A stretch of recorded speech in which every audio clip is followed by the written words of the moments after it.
Radio Republik Indonesia Cirebon menyampaikan berita daerah. Semua dimensi, ke semua golongan, ke semua lapisan, dari agama, dari pendidikan, dari pengusaha. Ini nanti akan nambah katalog terkait dengan temuan-temuan atau inovasi teknologi tepat guna untuk pertanian, perikanan, perkebunan, pengolahan sampah, level kawasan pedesaan, level desa, bahkan kalangan industri pun ikut ambil bagian. Sari berita budaya maupun adat tradisi yang damai di Indonesia dibentuk dari sumber nilai-nilai toleransi yang tinggi. Kementerian Desa PDTT akan mematenkan seluruh hasil teknologi tepat guna Nusantara. Bersama saya M. Subhan, inilah berita daerah selengkapnya. Kami sampaikan berita pertama, budaya maupun adat tradisi yang damai di Indonesia dibentuk dari sumber nilai-nilai toleransi yang tinggi. Dari agama, dari pendidikan. Walaupun berbeda budaya, namun bila mengatasnamakan Indonesia, maka semuanya akan menjadi satu. Dalam wayang kulit asal Kecamatan Gegesik, Suryono sangat menyepakati budaya sebagai pemersatu keberagaman di Indonesia. Hal itu setidaknya telah dirasakannya selama menjadi pelaku seni dan budaya warisan leluhur. Yang saya rasakan secara pribadi, itu saya masuk ke semua dimensi, ke semua golongan, ke semua lapisan, dari agama, dari pendidikan, dari pengusaha, pertanian. Menurut Suryono, budaya maupun adat tradisi yang damai di Indonesia dibentuk dari sumber nilai-nilai toleransi yang tinggi berdasarkan hasil kesepakatan bersama. Melihat nilai luhur dari keberadaan seni dan budaya, pihaknya terus mengenalkan budaya wayang kulit Cirebon dan seni lainnya kepada generasi milenial yang hampir tidak mengetahui budaya tradisional sendiri. Sementara Nani Dewi Sawitri, pemilik Sanggar Purwa Kencana Desa Astana Langgar, Kecamatan Losari, Kabupaten Cirebon mengatakan, budaya bukan hanya sebagai pemersatu, tetapi budaya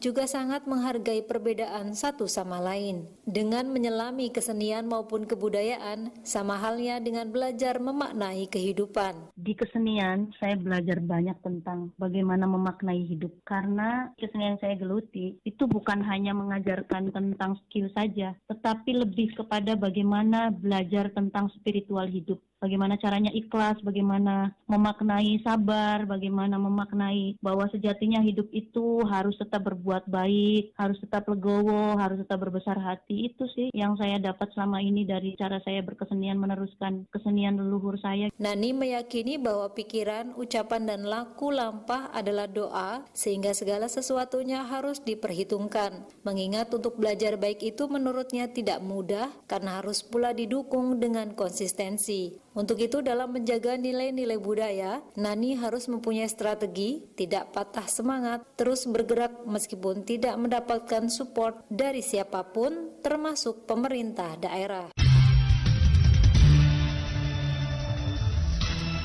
Dan pendengar, berikut pendapat masyarakat mengenai budaya sebagai pemersatu bangsa Indonesia yang berhasil kami himpun. Agus Setiadiningrat, pensiunan dari salah satu dinas Kota Cirebon. Indonesia kita ketahui banyak ragam seni budaya dan itu salah satu alat pemersatu bangsa kita. Dan seperti apa kita bersikap dalam rangka melestarikan budaya itu, karena salah satu faktor pemersatu itu adalah seni budaya. Tentunya kalau saya melihatnya bahwa salah satu upaya pemerintah adalah tolong dipertahankan bahwa di sekolah itu harus diberikan kegiatan dari mulai ekstrakurikuler maupun intrakurikuler yang menyangkut seni budaya.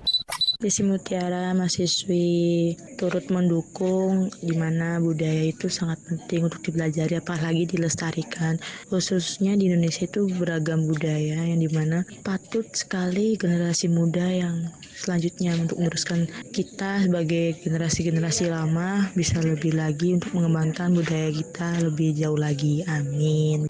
Muhammad Arif Fahmi, profesi wira swasta. Indonesia terdiri dari banyak suku bangsa dan juga otomatis karena banyak suku bangsa juga banyak ragam budaya, bahkan di dalam suku-suku bangsa itu juga ada sub-sub budayanya masing-masing tergantung dari letak daerahnya. Nah, budaya sebagai pemersatu bangsa di Indonesia ini terkenal dengan kearifan lokal. Kearifan lokal itulah yang jadi bisa mempersatukan bangsa Indonesia, karena masing-masing budaya dengan kearifan lokalnya bisa menciptakan rasa persatuan dan kesatuan, karena budaya juga bisa bersifat universal untuk mempersatukan bangsa, di mana pada saat terjadi akulturasi budaya itulah terjadinya persatuan kesatuan bangsa.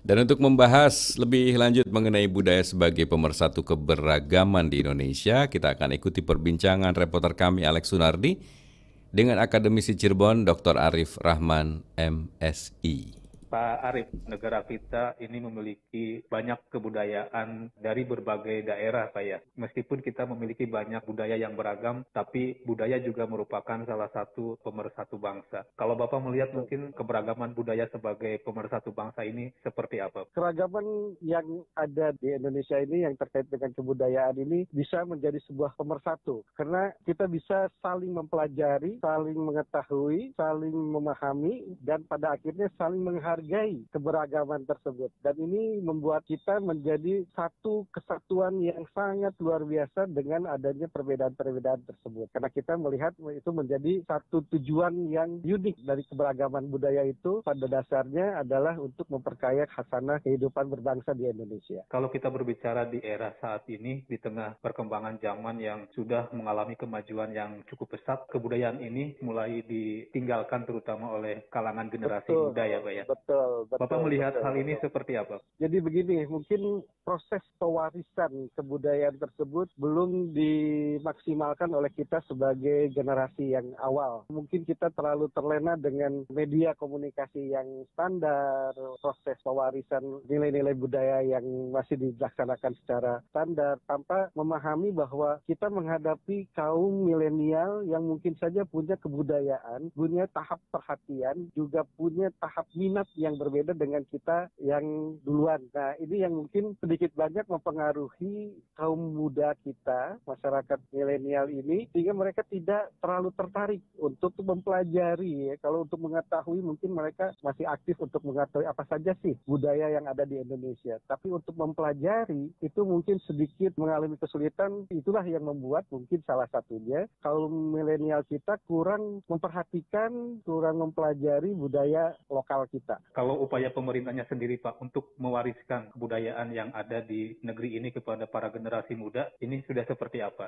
Saya pikir pemerintah sudah sangat luar biasa untuk mencoba mewariskan, menularkan budaya lokal. Kita lihat mulai dari tingkat TK sampai perguruan tinggi, ada bagian-bagian siswa yang kita coba ingatkan, kita bangkitkan minat mereka untuk mempelajari budaya lokal kita, berbagai keberagaman budaya kita. Kita juga sudah sering mengirimkan utusan-utusan kita untuk aktif dalam kegiatan dunia. Kita juga sering mengikuti festival, bahkan memenangkan berbagai penghargaan terkait dengan penampilan yang terbaik, ataupun seni yang terbaik, dan sebagainya. Terakhir, apa yang bisa disampaikan agar keberagaman budaya yang dimiliki di negeri ini tetap menjadi pemersatu bangsa Indonesia? Mungkin pesan saya, mari kita pelajari berbagai budaya yang ada di Indonesia. Dengan mempelajari budaya yang di Indonesia, kita bisa melihat apa sih yang sama dan apa sih yang beda. Nah, yang sama mari kita tingkatkan, yang beda kita jadikan itu sebagai sebuah pengayaan kebudayaan, sebagai sebuah perluasan wawasan, perluasan keterampilan dan sebagainya. Sehingga kita bisa memandang bahwa budaya lain adalah budaya kita juga. Sehingga akan tercipta sikap menghargai, akan tercipta untuk bisa saling mengapresiasi, yang pada gilirannya itu akan menimbulkan sikap kita cinta pada budaya kita sendiri, dan itu semakin akan membuat persatuan di kalangan kita semakin kuat.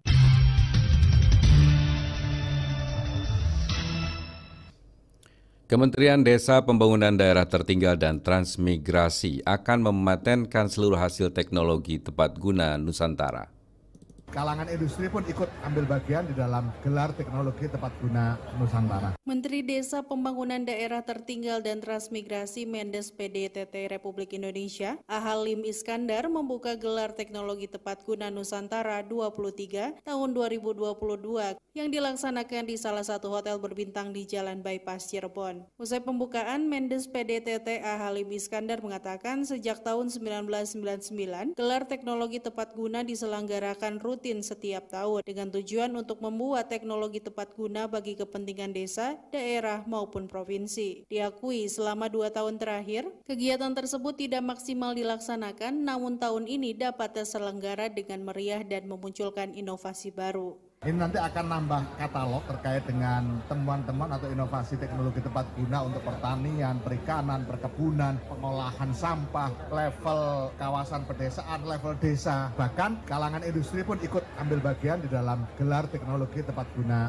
Nusantara. Tentu kita berharap semua ini akan memberi manfaat bagi percepatan pemulihan ekonomi nasional di level desa, kemudian juga bagian dari upaya percepatan peningkatan SDM di desa, dan itu semua arahnya adalah membangun Indonesia dari pinggiran sebagaimana yang menjadi keinginan atau harapan dan visi misinya Pak Presiden Jokowi. Kemendes PDTT juga akan berupaya dengan fasilitas penuh untuk mematenkan seluruh hasil teknologi tepat guna Nusantara ke Haki dan masuk ke e-katalog. Sementara Wakil Gubernur Jawa Barat UU Ruzanul Ulum mengatakan, gelar teknologi tepat guna Nusantara merupakan ajang berinovasi bagi desa dan pemerintah daerah untuk melayani masyarakat khususnya pedesaan dalam memenuhi kebutuhan pangan. Dalam masalah pertanian sekarang sudah bukan saatnya melaksanakan pertanian secara manual ataupun secara biasa, tetapi harus ada inovasi-inovasi melahirkan teknologi-teknologi tepat guna, baik itu bersifat sederhana ataupun canggih untuk mengelola hasil pangan. UU Ruzanul Ulum mengapresiasi sumbangsih para inovator Jawa Barat yang telah menghasilkan mesin untuk proses pembangunan di daerah menjadi lebih mudah seperti mesin perontok padi. Inovasi tersebut akan diproduksi massal oleh pemerintah Provinsi Jawa Barat termasuk hak paten bagi yang telah menciptakan teknologi tepat guna itu. Aura Aulia melaporkan.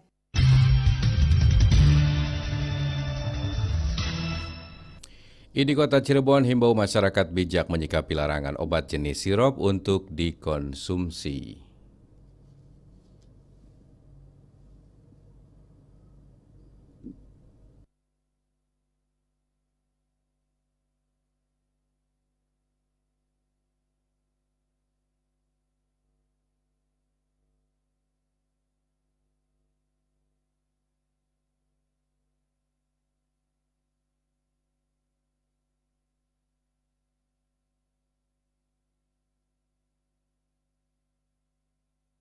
Contoh begini, seorang dokter ngasih obat sirup, apa saja namanya, sirup itu diminum, loh enak ya, berikutnya dia batuk pilek, dia beli sendiri itu. Kementerian Kesehatan Kemenkes Republik Indonesia secara resmi melarang apotik untuk menjual obat jenis sirup. Pasca terbit larangan tersebut, riuh netizen pun ramai di media sosial internet. Menanggapi larangan tersebut, Ketua Ikatan Dokter Indonesia (IDI) Kota Cirebon, Dr. Edial Sanif mengatakan, masyarakat yang terlanjur minum obat sirup selama didapatkan dari dokter tidak apa-apa. Namun demikian penggunaan selanjutnya dihentikan dan harus berkonsultasi dengan dokter ihwal penggunaan obat dan lainnya. Menurut Dr. Edial, masyarakat tidak perlu panik bila terlanjur minum obat sirup dari resep dokter karena pemberiannya sudah berdasarkan perhitungan dan takaran dosis yang diatur. Sirup parastamol ya, sebetulnya parastamol ini bukan sekarang aja. Jauh sebelum peristiwa sekarang kita udah makan parastamol. Orang tua kita dulu, orang masa dulu juga parastamol.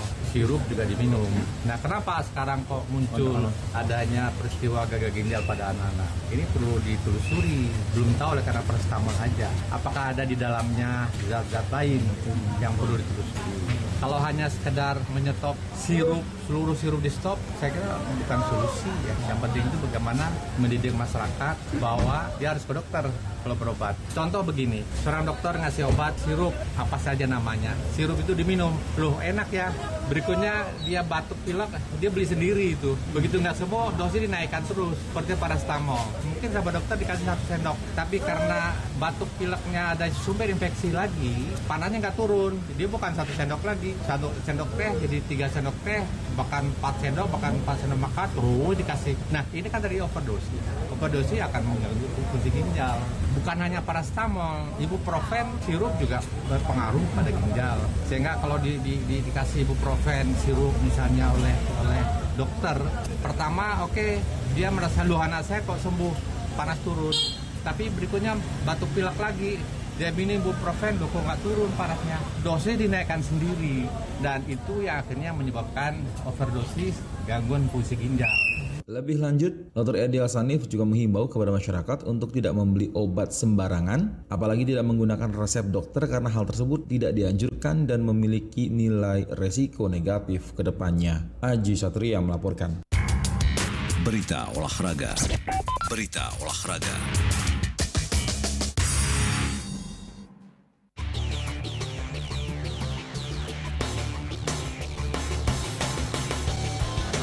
Pengcap PDBI Kabupaten Cirebon targetkan 2 medali emas di Porprov Jawa Barat. Semua untuk bentuk mental sama fisik atlet biar siap tanding. Dalam rangka mematangkan persiapan menghadapi Pekan Olahraga Provinsi Porprov Jawa Barat tahun 2022, Pengcap Persatuan Drum Band Indonesia PDBI Kabupaten Cirebon menggelar Training Center atau TC. TC dilaksanakan selama 3 hari dari tanggal 14 hingga 16 Oktober di Gor Rangga Jatisumber dengan melibatkan Kodim 0620 Kabupaten Cirebon. Pelatih drum band Kabupaten Cirebon, Rahmat Agus Rianto kepada RRI mengatakan dilaksanakannya TC bertujuan untuk meningkatkan fisik dan membentuk mental atlet agar memiliki motivasi yang tinggi saat tampil di Porprov sehingga bisa meraih hasil sesuai dengan yang ditargetkan. Kemarin juga kita melibatkan dari Kodim sama Koramil dalam melaksanakan TC di Gor Rangga Jati tuh untuk bentuk mental sama fisik atlet biar siap tanding. Jadi arahan Ibu Ketua dari KONI ada uang TC ya kita gelar, kita laksanakan TC ya untuk mengejar materi yang telat, terus juga untuk ngebangkitin mental anak-anak biar siap tanding lah intinya sih ke situ. Rahmat Agus Rianto menambahkan dalam waktu dekat pihaknya juga akan menggelar konser pamit yang merupakan unjuk penampilan hasil latihan yang selama ini dijalani sekaligus untuk meminta dukungan terutama kepada orang tua atlet sebelum tampil di Porprov. Terkait target, ia berharap bisa menyamai pencapaian pada Porprov sebelumnya yang berkontribusi 2 medali emas bagi kontingen Kabupaten Cirebon. Alex Sunardi melaporkan.